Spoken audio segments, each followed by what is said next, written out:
कार्तिक की कहानियां। विनायक जी की कथा। एक गांव में मां बेटी रहती थी। एक दिन वह अपनी मां से कहने लगी कि गांव के सब लोग गणेश मेला देखने जा रहे हैं, मैं भी मेला देखने जाऊंगी। मां ने कहा कि वहां बहुत भीड़ होगी, कहीं गिर जाओगी तो चोट लगेगी। लड़की ने मां की बात नहीं सुनी और मेला देखने चल पड़ी। मां ने जाने से पहले बेटी को 2 लड्डू दिए और 1 घंटी में पानी दिया। मां ने कहा कि 1 लड्डू तो गणेश जी को खिला देना और थोड़ा पानी पिला देना। दूसरा लड्डू तुम खा लेना और बचा पानी भी पी लेना। लड़की मेले में चली गई। मेला खत्म होने पर सभी गांव वाले वापस आ गए, लेकिन लड़की वापस नहीं आई। लड़की मेले में गणेश जी के पास बैठ गई और कहने लगी कि 1 लड्डू और पानी गणेश जी तुम्हारे लिए और 1 लड्डू और बाकी बचा पानी मेरे लिए। इस तरह कहते कहते सारी रात बीत गई। गणेश जी यह देखकर सोचने लगे कि अगर मैंने यह 1 लड्डू और पानी नहीं पिया तो यह अपने घर नहीं जाएगी। यह सोचकर गणेश जी एक लड़के के वेश में आए और उससे 1 लड्डू लेकर खा लिया और साथ ही थोड़ा पानी भी पी लिया। फिर वह कहने लगे कि मांगो, तुम क्या मांगती हो? लड़की मन में सोचने लगी कि क्या मांगू, अन्न मांगू या धन मांगू या अपने लिए अच्छा वर मांगू या खेत मांगू या महल मांगू। वह मन में सोच रही थी तो गणेश जी उसके मन की बात को जान गए। वह लड़की से बोले कि तुम अपने घर जाओ और तुमने जो भी मन में सोचा है वह सब तुम्हें मिलेगा। लड़की घर पहुंची तो मां ने पूछा कि इतनी देर कैसे हो गई? बेटी ने कहा कि आपने जैसा कहा था मैंने वैसा ही किया है और देखते ही देखते जो भी लड़की ने सोचा था वह सब कुछ हो गया। हे गणेश जी महाराज, जैसा आपने उन मां बेटी की सुनी है वैसे ही सबकी सुनना। लक्ष्मी जी की कथा। एक ब्राह्मण था, रोज पीपल में जल चढ़ावे था। पीपल में से लड़की कहती, पिताजी मैं तेरे साथ चलूंगी। ब्राह्मण सूखने लगा। ब्राह्मणी बोली, क्यों सूख रहे हो? ब्राह्मण बोला, पीपल में से एक लड़की कहती है, पिताजी मैं तेरे साथ चलूंगी। ब्राह्मणी बोली, कल ले आना जहाँ 6 लड़की हैं, वहाँ 7वीं सही। दूसरे दिन ब्राह्मण लड़की को ले आया। उस दिन वह आटा मांगने गया तो थैला भर भर के मिला। ब्राह्मणी आटा छानने लगी तो लड़की बोली, माँ मैं छानूंगी। ब्राह्मणी बोली, ना बेटी पावनी धोली धोली हो जाएगी। लड़की बोली, ना छानूंगी। उसने छाना, परात भर गई। ब्राह्मणी खाना बनाने लगी, तब भी लड़की बोली, माँ मैं बनाऊंगी। माँ बोली, ना बेटी उंगली जल जाएगी। लड़की बोली, ना मैं ही बनाऊंगी। रसोई में गई, 36 प्रकार के भोजन बनाए। सबको पेट भर भर के खिला दिया और दिन तो भूखे रहे थे, उस दिन पेट भर भर के खाया। सबके खाने के बाद ब्राह्मणी का भाई आया। भाई बोला, जी मुझे तो भूख लगी है, रोटी खाऊंगा। बहन सोचने लगी, सबने खा लिया, अब कहाँ से खिलाऊंगी? लड़की ने पूछा, माँ क्या बात है? तेरा मामा आया है, रोटी खाएगा। माँ ने कहा। लड़की रसाई में गई, 36 प्रकार के भोजन बनाए, लाकर मामा को जिमा दिया। भाई बोला, जी ऐसा भोजन कभी न खाया जैसा आज खाया है।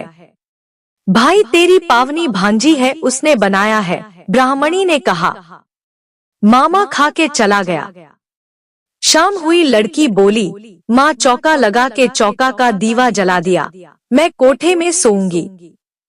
ना बेटी तू डर जाएगी। माँ बोली, ना माँ मैं कोठे में सोऊंगी। इतना कहकर लड़की कोठे में सो गई। आधी रात को उठी, चारों तरफ आंखें झपकाई, धन ही धन हो गया। फिर लड़की जाने लगी। बाहर एक बूढ़ा ब्राह्मण सो रहा था। ब्राह्मण बोला, बेटी तू कहाँ चली? वह बोली, मैं तो लक्ष्मी माता हूँ। इसके 6 बेटी हैं। इसकी दरिद्रता दूर करने आई थी।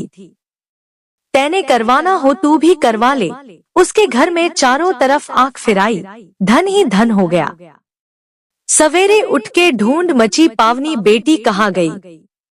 बूढ़ा ब्राह्मण आकर बोला वो तो लक्ष्मी माता थी, तेरे साथ साथ मेरी भी दरिद्रता दूर कर गई। जैसे लक्ष्मी माता ने उसकी दरिद्रता दूर की, सबकी दरिद्रता दूर करें। जय लक्ष्मी माता। कार्तिक स्नान की कहानी। इल्ली और घुन। एक इल्ली और घुन था। इल्ली बोली आओ घुन कार्तिक स्नान करे। घुन बोला तू ही कार्तिक स्नान कर ले, मैं तो नहीं करूँगा। बाद में इल्ली तो राजा की लड़की के पल्ले के लगकर कार्तिक स्नान करती। घुन ने कार्तिक स्नान नहीं किया, दोनों मर गए। बाद में इल्ली के कार्तिक स्नान के पुण्य के कारण राजा के घर जन्म हुआ और घुन राजा के घर गधा बन गया। राजा ने बेटी के विवाह का सावा निकाला। बेटी ससुराल जाने लगी तो उसने अपनी पालकी रुकवाई और राजा से कहा यह गधा मुझे चाहिए। तब राजा ने कहा यह मत ले, चाहे और धन दौलत ले ले पर लड़की नहीं मानी, मुझे तो यही चाहिए। गधे को रथ के बांध दिया तो गधा दौड़ने लगा। महल में पहुँचने पर गधे को महल के नीचे बांध दिया। जब लड़की नीचे उतरती तो गधा कहता मुझे पानी पिला दे। तब लड़की ने कहा मैंने पहले ही कहा था कार्तिक स्नान कर ले, पर तूने कहा था मैं तो बाजरा खाऊंगा और ठंडा ठंडा पानी पीऊंगा। उनको बातें करते राजा ने सुन लिया। जब राजा ने कहा कि आप मुझे सारी बात बताओ, तब रानी लड़की ने राजा को सारी बात बताई कि मैं पिछले जन्म में इल्ली थी और ये घुन था। तब मैंने कहा तू भी कार्तिक नहा ले, पर वह नहीं नहाया। मैं कार्तिक स्नान के पुण्य से राजा के घर लड़की हुई और आपके घर में राजपाट कर रही हूँ। तब राजा ने कहा कि कार्तिक स्नान का इतना पुण्य है तो हम दोनों जोड़े से नहाएंगे। राजा ने अत्यंत प्रसन्न मन से कार्तिक स्नान कर दोनों ने दान पुण्य किया और सारी नगरी में कहलवा दिया कि सब कार्तिक स्नान कर नहाया हुआ पानी घुन पे डालेंगे, जिससे घुन की मोक्ष हुई है। कार्तिक भगवान विष्णु भगवान जैसा सुड इल्ली को दिया वैसा सबको देना। लपसी तपसी की कहानी। प्राचीन समय की बात है। एक गांव में एक लपसी रहता था और एक तपसी रहता था। तपसी सदा भगवान की सेवा में लीन रहता था, लेकिन लपसी सवा सेर दही की लस्सी बनाता, भगवान को भोग लगाता और पी जाता था। एक दिन की बात है कि दोनों में बहस छिड़ गई कि कौन बड़ा है। लपसी कहता मैं बड़ा, तो तपसी कहता मैं बड़ा क्योंकि मैं सारा दिन भगवान की भक्ति में रहता हूँ। नारद मुनि जी ने लपसी तपसी को लड़ते देखा तो लड़ने का कारण पूछने लगे। तब तपसी बोला कि मैं बड़ा हूँ, लेकिन लपसी नहीं मान रहा। लपसी बोला कि मैं बड़ा हूँ, ये तपसी नहीं मान रहा। नारद जी बोले कि इसका फैसला तो मैं कल कर दूंगा। अगले दिन तपसी रोज की तरह सुबह स्नान कर लौट रहा था तो नारद जी ने उसके आगे 1.25 करोड़ की अंगूठी फेंक दी। तपसी ने इधर उधर देखा और वह अंगूठी उठाकर फिर तपस्या करने बैठ गया। लपसी फिर रोज की तरह आया और 1.25 सेर दही की लस्सी बनाई, उसे लोटे में घुमाया और भोग लगाकर पी गया। तभी नारद जी आए और उन्होंने कहा कि लपसी बड़ा है। तपसी ने इसका कारण पूछा तो नारद जी कहने लगे कि तेरे घोड़े के नीचे 1.25 करोड़ की अंगूठी पड़ी है, तूने इसे चुराया है, जिससे तेरी तपस्या भंग हो गई है। तपसी हाथ जोड़ नारद जी के सामने खड़ा हो गया और बोला कि मेरी तपस्या का फल किस प्रकार मुझे मिल सकता है। नारद जी कहने लगे कि तेरी तपस्या का फल कार्तिक नहाने वाली ही दे सकती है। नारद जी फिर से कहने लगे कि कार्तिक माह की कहानी सुनने के बाद जो तेरी कहानी नहीं सुनेगा या कहेगा उसके कार्तिक स्नान का फल खत्म हो जाएगा। कार्तिक की कहानियाँ। मंगलवार की कथा। हनुमान जी के मंदिर में एक साहूकारनी रोज जाया करती थी। चूरमा की पिंडी और एक रोटी ले जाती। कहती कांधे सोटो लाल लंगोटो, हनुमान जी खायो चूरमे और रोटी। मैंने तुम्हें दिया जवानी में, तुम मुझे देना बुढ़ापे में। पूजा करने के बाद घर आई तो बहू बोली सासू जी तुम चूरमा रोटी लेके कहाँ जाया करो हो। सासू जी बोली बालाजी के मंदिर में जाया करूँ। बहू बोली मंदिर में तो नहीं जाओ हो। सास कुछ भी नहीं बोली, ना खाया, जाके सो गई। सोते सोते 5 दिन हो गए। हनुमान जी सपने में आए, बोले, तूने तो जवानी में दिया, मैं तुझे बुढ़ापे में देऊ हूँ। बुढ़िया बोली, आज तो तुम दे रहे हो, रोज कौन देगा? हनुमान जी बोले, मैं रोज दे दूंगा। बुढ़िया ने चूरमा खा लिया। बहू के घर कुछ भी ना रहा, सब चीज में घाटा हो गया। बहू ने सोचा, सास को 7 दिन हो गए, मैंने तो खाने को भी नहीं दिया। जाके देखा तो खूब मोटी हो रही है। बहू बोली, सासू जी तुम्हें खाने को भी न दिया, तुम क्या खाती हो? सासू बोली, मुझे तो हनुमान जी मीठी मीठी चूरमा रोटी देके जावे हैं, वो खाऊं हूँ। बहू सास के पैरों में पड़ गई। बोली, हम तो तुम्हारे भाग का खाते हैं, हमारे घर में तो कुछ भी ना रहा, अब आप संभालो। सास रोज चूरमा रोटी चढ़ाने लग गई। फिर खूब धन हो गया। जैसे सास को हनुमान जी का आशीर्वाद मिला, वैसा सबको मिले। कार्तिक की कहानियाँ, बुधवार की कथा। बुधवार के दिन एक साहूकार का लड़का बहू लेने जा रहा था। माँ ने बहुत मना किया लेकिन नहीं माना। ससुराल में पहुंचकर बोला, मैं तो आज ही लेकर जाऊंगा। उसकी सास बोली, मैं तो बुधवार को नहीं भेजूंगी, पर वह नहीं माना। बुधवार को विदा करके ले गया। रास्ते में बहू को प्यास लगी। बोली, मैं तो पानी पीऊंगी। वो पानी लेने चला गया।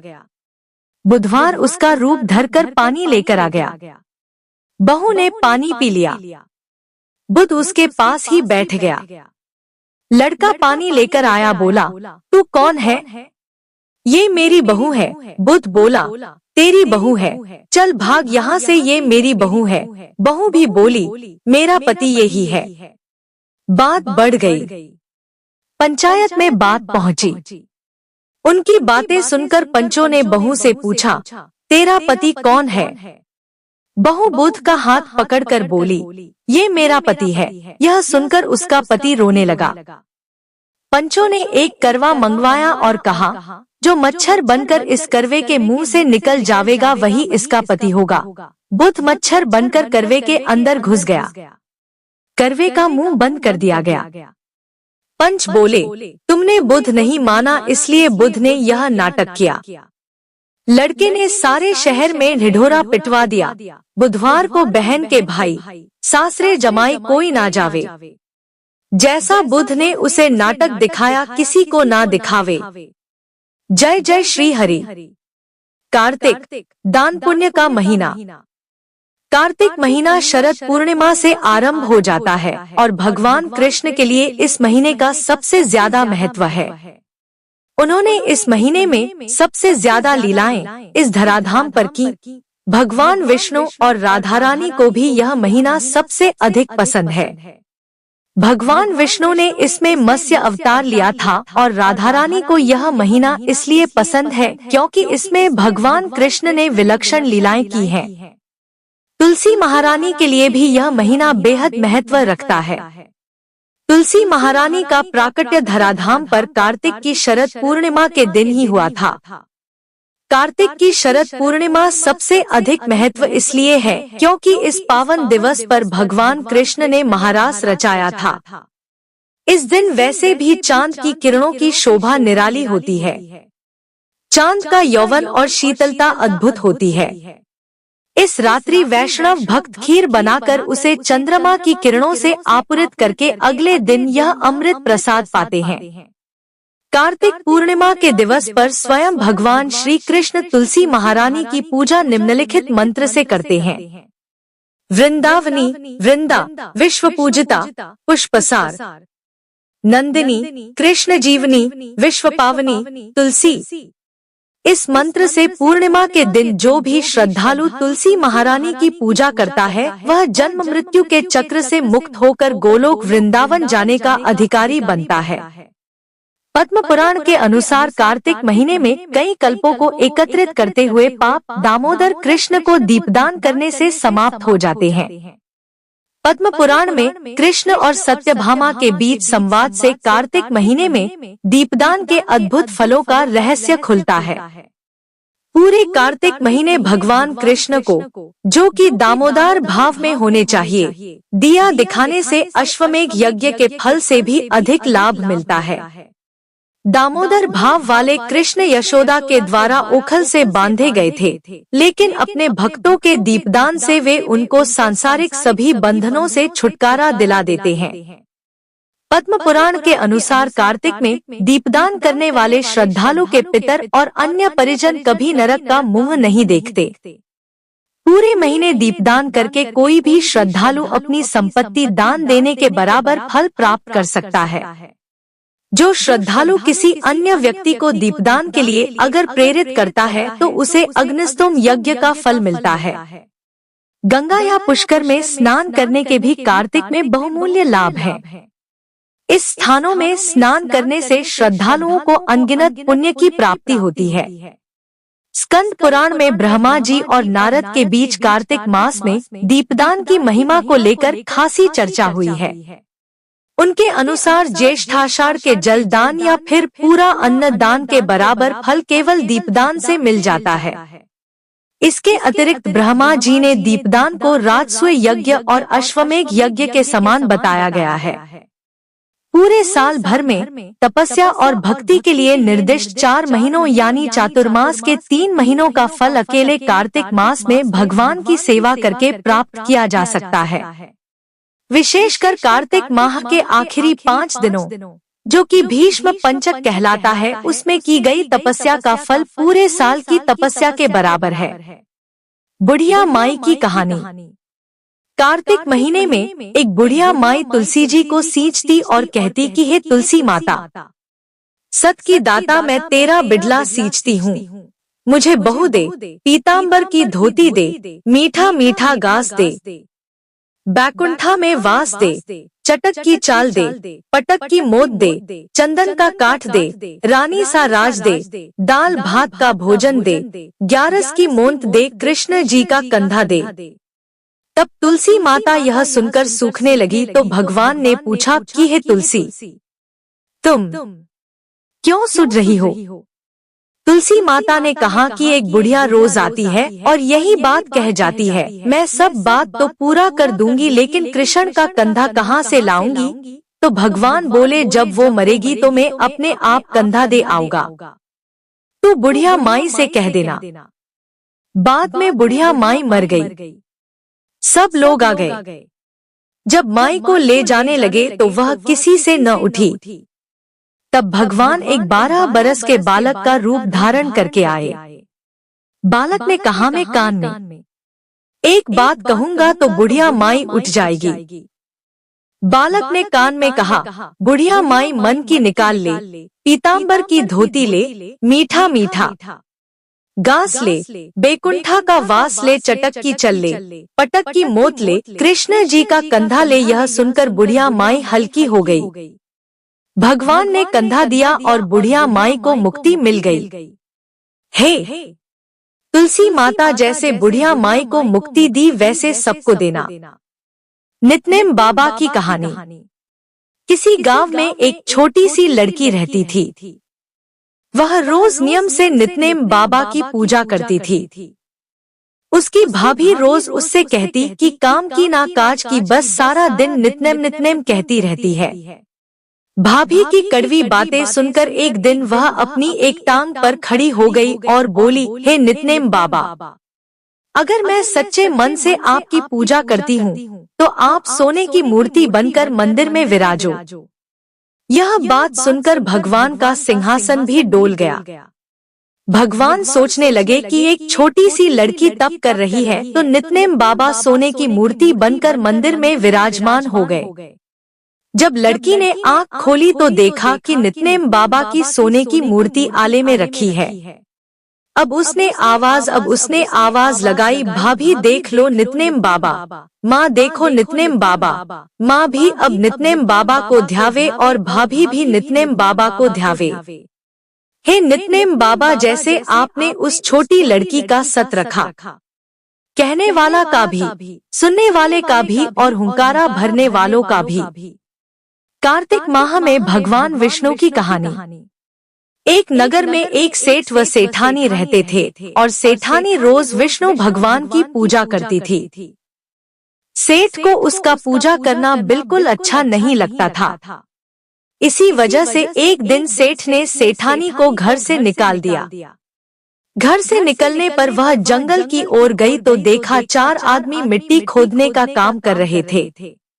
उसने कहा कि मुझे नौकरी पर रख लो। उन्होंने उसे रख लिया, लेकिन मिट्टी खोदने से सेठानी के हाथों में छाले पड़ गए और उसके बाल भी उड़ गए। वह आदमी कहते हैं कि बहन, लगता है तुम किसी अच्छे घर की महिला हो, तुम्हें काम करने की आदत नहीं है। तुम ये काम रहने दो और हमारे घर का काम कर दिया करो। वह चारों आदमी उसे अपने साथ घर ले गए और वह 4 मुट्ठी अनाज लाते और सभी बांटकर खा लेते। एक दिन सेठानी ने कहा कि कल से 8 मुट्ठी अनाज लाना।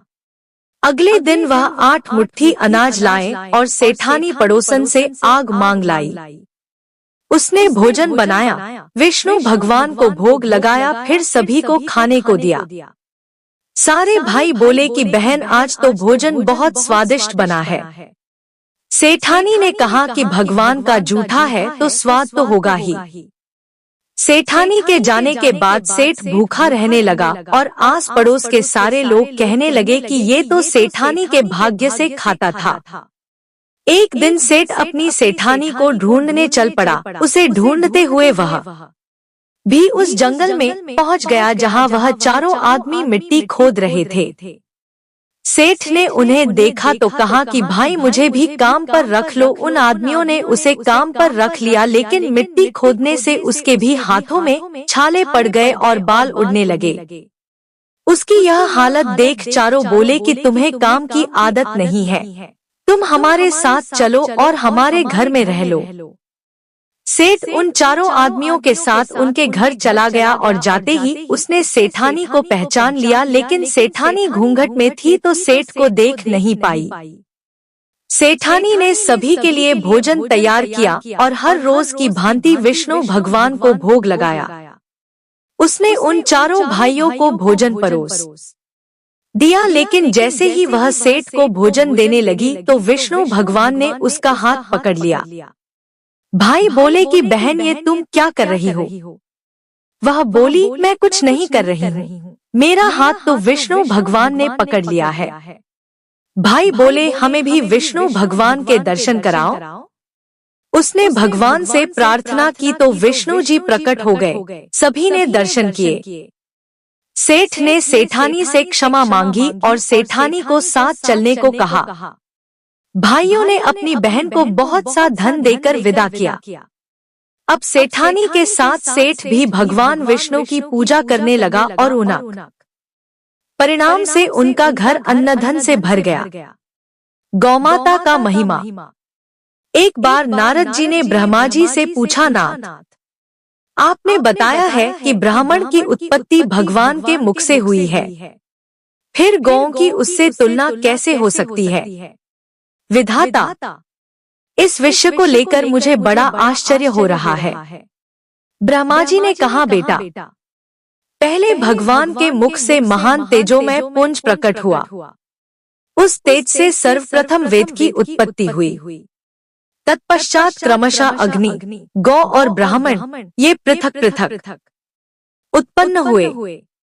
मैंने संपूर्ण लोकों और भुवनों की रक्षा के लिए पूर्व काल में एक वेद से 4 वेदों का विस्तार किया। अग्नि और ब्राह्मण देवताओं के लिए हविष्य ग्रहण करते हैं और हविष्य घी गौ से उत्पन्न होता है, इसलिए ये चारों ही इस जगत के जन्मदाता है। यदि ये चारों महत्तर पदार्थ विश्व में नहीं होते तो यह सारा चराचर जगत नष्ट हो जाता। ये ही सदा जगत को धारण किए रहते हैं, जिससे स्वभावतः इसकी स्थिति बनी रहती है। ब्राह्मण, देवता तथा असुरों को भी गौ की पूजा करनी चाहिए, क्योंकि गौ सब कार्यों में उदार तथा वास्तव में समस्त गुणों की खान है। वह साक्षात संपूर्ण देवताओं का स्वरूप है। सब प्राणियों पर उसकी दया बनी रहती है। प्राचीन काल में सबके पोषण के लिए मैंने गौ की सृष्टि की थी। गौ की प्रत्येक वस्तु पावन है और समस्त संसार को पवित्र कर देती है। गौ का मूत्र, गोबर, दूध, दही और घी इन पंचगव्यों का पान कर लेने पर शरीर के भीतर पाप नहीं ठहरता। इसलिए धार्मिक पुरुष प्रतिदिन गौ के दूध, दही और घी खाया करते हैं। गव्य पदार्थ संपूर्ण द्रव्यों में श्रेष्ठ, शुभ और प्रिय है। जिसको गाय का दूध, दही और घी खाने का सौभाग्य नहीं प्राप्त होता, उसका शरीर मल के समान है। अन्न आदि 5 रात्र तक, दूध 7 रात्र तक, दही 10 रात्र तक और घी 1 मास तक शरीर में अपना प्रभाव रखता है। जो लगातार 1 मास तक बिना गव्य का भोजन करता है, उस मनुष्य के भोजन में प्रेतों को भाग मिलता है। इसलिए प्रत्येक युग में सब कार्यों के लिए एकमात्र गौ ही प्रशस्त मानी गई है। गौ सदा और सब समय धर्म, अर्थ, काम और मोक्ष ये चारों पुरुषार्थ प्रदान करने वाली है। जो गौ की एक बार प्रदक्षिणा करके उसे प्रणाम करता है, वह सब पापों से मुक्त होकर अक्षय स्वर्ग का सुख भोगता है। जैसे देवताओं के आचार्य बृहस्पति जी वंदनीय हैं, जिस प्रकार भगवान लक्ष्मीपति सबके पूज्य हैं, उसी प्रकार गौ भी वंदनीय और पूजनीय है। जो मनुष्य प्रातः काल उठकर गौ और उसके घी का स्पर्श करता है, वह सब पापों से मुक्त हो जाता है। गौएं दूध और घी प्रदान करने वाली है। वे घृत की उत्पत्ति स्थान और घी की उत्पत्ति में कारण हैं। वे घी की नदियां हैं, उनमें घी की भंवरें उठती हैं। ऐसी गौएं सदा मेरे घर पर मौजूद रहें। घी मेरे संपूर्ण शरीर और मन में स्थित हो। गौएं सदा मेरे आगे रहें, वे ही मेरे पीछे रहें। मेरे सब अंगों को गौ का स्पर्श प्राप्त हो। मैं गौ के बीच में निवास करूं। इस मंत्र को प्रतिदिन संध्या और सवेरे के समय शुद्ध भाव से आचमन करके जपना चाहिए। ऐसा करने से उसके सब पापों का क्षय हो जाता है तथा वह स्वर्गलोक में पूजित होता है। जैसे गौ आदरणीय है, वैसे ब्राह्मण हैं, वैसे भगवान विष्णु, जैसे भगवान श्री विष्णु हैं, वैसी ही श्री गंगा जी भी हैं। ये सभी धर्म के साक्षात स्वरूप माने गए हैं।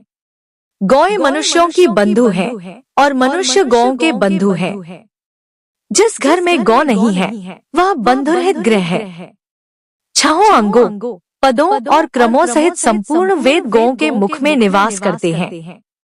उनके सींगों में भगवान श्री शंकर और श्री विष्णु सदा विराजमान रहते हैं।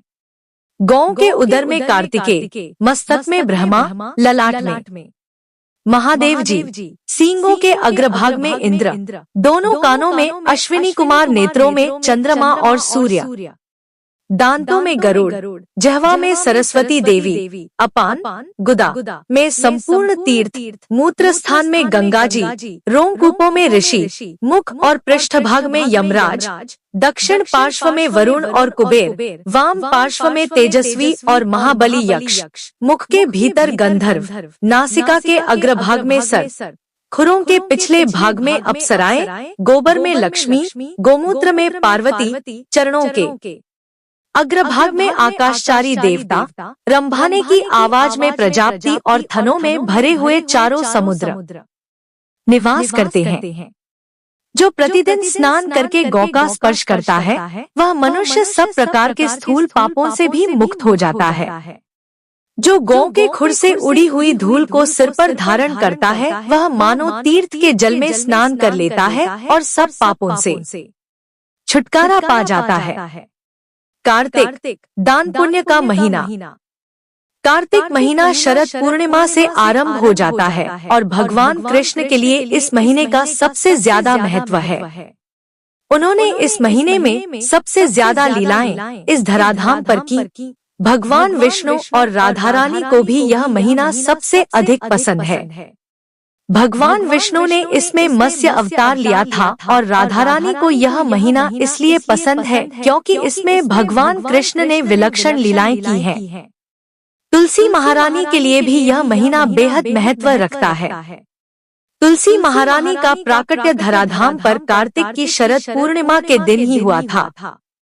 कार्तिक की शरद पूर्णिमा सबसे अधिक महत्व इसलिए है क्योंकि इस पावन दिवस पर भगवान कृष्ण ने महारास रचाया था।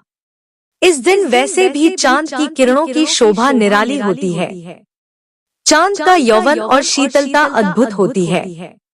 इस रात्रि वैष्णव भक्त खीर बनाकर उसे चंद्रमा की किरणों से आपूरित करके अगले दिन यह अमृत प्रसाद पाते हैं। कार्तिक पूर्णिमा के दिवस पर स्वयं भगवान श्री कृष्ण तुलसी महारानी की पूजा निम्नलिखित मंत्र से करते हैं। वृंदावनी वृंदा विश्व पूजिता पुष्पसार, नंदिनी कृष्ण जीवनी विश्व पावनी तुलसी। इस मंत्र से पूर्णिमा के दिन जो भी श्रद्धालु तुलसी महारानी की पूजा करता है वह जन्म मृत्यु के चक्र से मुक्त होकर गोलोक वृंदावन जाने का अधिकारी बनता है। पद्म पुराण के अनुसार कार्तिक महीने में कई कल्पों को एकत्रित करते हुए पाप दामोदर कृष्ण को दीपदान करने से समाप्त हो जाते हैं। पद्म पुराण में कृष्ण और सत्यभामा के बीच संवाद से कार्तिक महीने में दीपदान के अद्भुत फलों का रहस्य खुलता है। पूरे कार्तिक महीने भगवान कृष्ण को, जो कि दामोदर भाव में होने चाहिए, दिया दिखाने से अश्वमेध यज्ञ के फल से भी अधिक लाभ मिलता है। दामोदर भाव वाले कृष्ण यशोदा के द्वारा उखल से बांधे गए थे, लेकिन अपने भक्तों के दीपदान से वे उनको सांसारिक सभी बंधनों से छुटकारा दिला देते हैं। पद्म पुराण के अनुसार कार्तिक में दीपदान करने वाले श्रद्धालु के पितर और अन्य परिजन कभी नरक का मुंह नहीं देखते। पूरे महीने दीपदान करके कोई भी श्रद्धालु अपनी संपत्ति दान देने के बराबर फल प्राप्त कर सकता है। जो श्रद्धालु किसी अन्य व्यक्ति को दीपदान के लिए अगर प्रेरित करता है तो उसे अग्निस्तोम यज्ञ का फल मिलता है। गंगा या पुष्कर में स्नान करने के भी कार्तिक में बहुमूल्य लाभ हैं। इस स्थानों में स्नान करने से श्रद्धालुओं को अनगिनत पुण्य की प्राप्ति होती है। स्कंद पुराण में ब्रह्मा जी और नारद के बीच कार्तिक मास में दीपदान की महिमा को लेकर खासी चर्चा हुई है। उनके अनुसार ज्येष्ठाषाढ़ के जलदान या फिर पूरा अन्नदान के बराबर फल केवल दीपदान से मिल जाता है। इसके अतिरिक्त ब्रह्मा जी ने दीपदान को राजसूय यज्ञ और अश्वमेध यज्ञ के समान बताया गया है। पूरे साल भर में तपस्या और भक्ति के लिए निर्दिष्ट 4 महीनों यानी चातुर्मास के 3 महीनों का फल अकेले कार्तिक मास में भगवान की सेवा करके प्राप्त किया जा सकता है। विशेषकर कार्तिक माह के आखिरी 5 दिनों, जो कि भीष्म पंचक कहलाता है, उसमें की गई तपस्या का फल पूरे साल की तपस्या के बराबर है।